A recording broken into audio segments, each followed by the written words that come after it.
నమస్తే. Welcome to పొలిటైన్ media. భక్తి భాస్కర చూస్తున్న వాళ్ళందరికీ ముందుగా నమస్తే అండి. ప్రస్తుతం మనతో ఉన్నారు ప్రముఖ ఆధ్యాత్మికవేత్త, ఆస్ట్రాలజర్ హరి రఘుప్రియ గారున్నారు. మరి అమ్మతో మాట్లాడి మనకున్న సందేహాల గురించి అడిగి తెలుసుకుందాం. నమస్తే అమ్మ. నమస్తే నాన్న.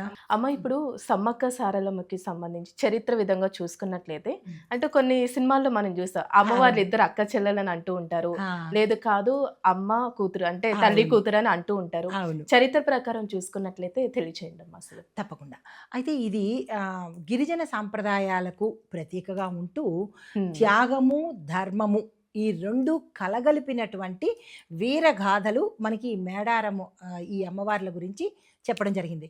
అయితే ఇక్కడేంటంటే అమ్మవార్లిద్దరూ అక్క చెల్లెళ్ళు కాదు. నేను హ్మ్. మొదట్లో అలాగే అనుకున్నాను కానీ అక్క చెల్లెళ్ళు కాదు. తల్లి, తల్లి. కూతురు, అల్లుడు, హ్మ్. భర్త. అంటే తల్లి, తండ్రి, కూ కూతురు, అల్లుడు అన్నమాట. హ్మ్. వీళ్ళ నలుగురి యొక్క చరిత్ర అక్కడ మనకి ప్రస్ఫుటంగా తెలుస్తుంది.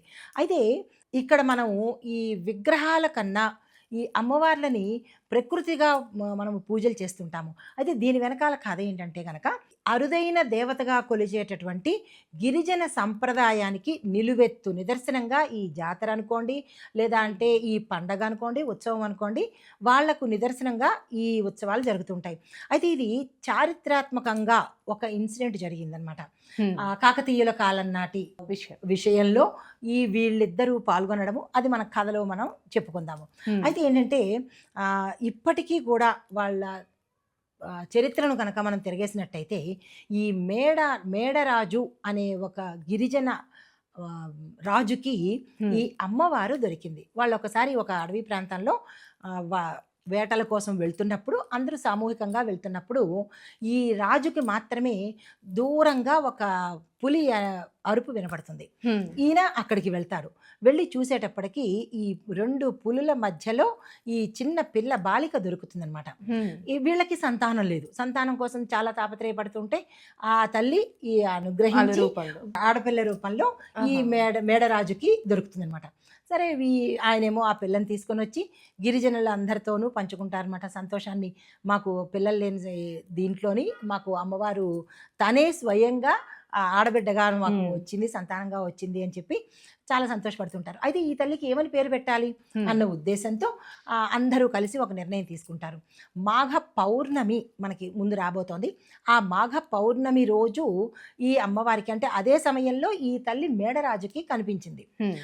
ఆ సమయంలో వీళ్ళేం చేశారంటే సమ్మక్క అని ఒక నామకరణం చేసుకుని అమ్మవారి పేరు పెట్టుకున్నారు. అమ్మవారి పేరు పెట్టుకుని ఈ పిల్లని పోషిస్తూ వచ్చినారన్నమాట. హ్మ్. అయితే ఈ అమ్మాయి పౌర్ణమి రోజు దొరకడము ఒక విశేషం అయితే కనుక చాలా పవర్‌ఫుల్ కలిగిన అంటే అమ్మవారి యొక్క లక్షణాలు, అమ్మవారి యొక్క శక్తి సామర్థ్యాలు కూడా కలిగినటువంటి ఈ పిల్లనమాట. హ్మ్. అయితే ఇలా జరుగుతూ ఉండంగా కాకతీయుల కాలంలో జగిత్యాల ప్రాంతంలో అంటే ఆ జిల్లాలోని ఆహ్, పొలవాసను అనే ప్రాంతంలో హ్మ్. గిరిజన దొర అయినటువంటి మేడరాజు అనే వ్యక్తిని పరిపాలిస్తూ ఉండేవాడు. హ్మ్. అయితే ఈయన మేడరాజు సమ్మక్కను పెంచి పెద్ద చేసి తన మేనల్లుడైనటువంటి ఆహ్, పగిడిద్దరాజు అనే అతనికి ఈ అమ్మాయినిచ్చి వివాహం చేశారు. హుహు.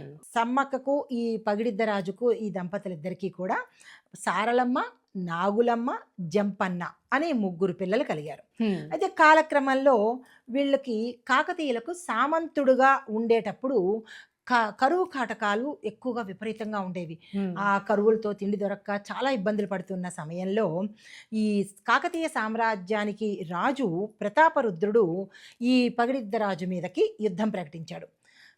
టాక్స్ కోసం అదే పన్నుల హ్మ్. కోసము. పనుల కోసం. వాళ్ళకి వీళ్ళకి మధ్య హోరాహోరీ యుద్ధాలు జరుగుతూ ఉండేవి. హ్మ్. అయితే ఆ సమయంలో కాకతీయుల యొక్క సేనకు అంటే వాళ్ళ సైన్యానికి హ్మ్.